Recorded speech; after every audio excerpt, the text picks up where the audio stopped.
আজকে একটা মোটরসাইকেলের শোরুমে গিয়েছিলাম। কেন গিয়েছিলাম তার কারণটা একটু বলি।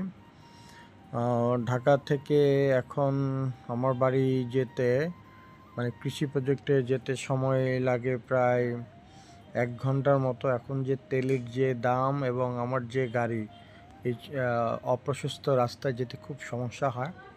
তো এই বিষয়টাকে একটু আমলে এনে তো একটা মোটরসাইকেল কেনার জন্য গিয়েছিলাম। এই মোটরসাইকেলটা যেটা দেখতে পাচ্ছেন, এটা কালারটা সুন্দর, লুকটা সুন্দর। এটার অতটা ভালো পারফরমেন্স না, কিন্তু এই দামের মধ্যে এর চাইতে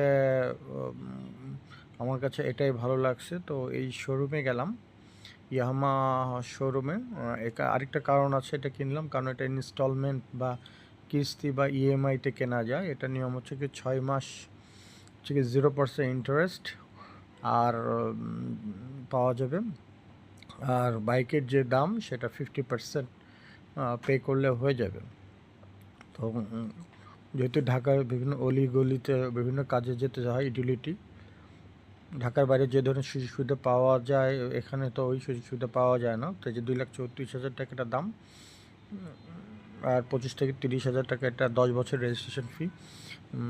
এগুলো সমস্ত কিছু টাকা পয়সা জমা দিয়ে দিলাম।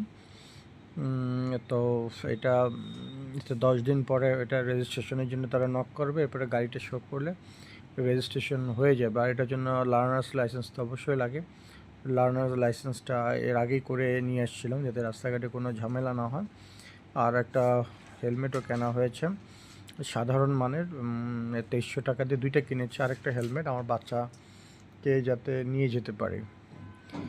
তো প্রসিডিউরটা অনেক, আমার কাছে এই প্রসিডিউরটাই ভালো লাগছে যে সব কিছু সিস্টেমেটিক ওয়েতে যাতে হয়। আর এখানে নামাজের সুব্যবস্থা আছে, বসার প্রশস্ত জায়গা, ইভেন দোতলায়ও এদের অফিস এবং অন্যান্য ইস্যুসগুলো আছে। সব মিলিয়ে আমার কাছে ভালো লাগছে এবং নামাজ পড়ার জায়গাটাও বেশ সুন্দর। আর এটার লোকেশন হচ্ছে কি পীরের বাগ।